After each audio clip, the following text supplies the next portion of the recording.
Et ça, c'est on ne peut plus véridique. Combien tu vois de gens, quand ils commencent à avoir un cercle d'amis particulier, ils changent d'amis, ils découvrent de nouveaux amis.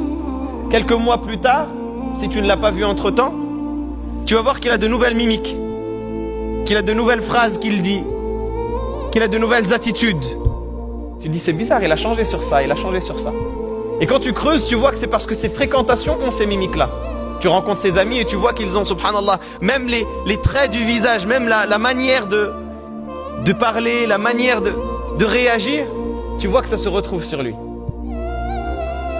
Et c'est là que tu comprends la parole du prophète sallallahu alayhi wa sallam. Il nous dit Al-mar'u ala dini khalilihi falyanzur ahadukum man yukhalil.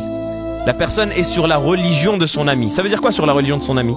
C'est-à-dire que si j'ai un ami chrétien, je vais me convertir au christianisme. Si j'ai un ami juif, je vais me convertir au judaïsme. Non, c'est pas ça. C'est-à-dire que la personne va adopter de manière générale l'attitude de son ami jusqu'aux détails les plus subtils. Au point où c'est comme s'il allait le rejoindre sur toutes ses pratiques, y compris la pratique religieuse. Mais ce qui est voulu, c'est qu'il est sur le modèle de son ami. Il est influencé par son ami jusqu'à son attitude. Que chacun d'entre vous donc fasse très attention à qui il prend comme ami.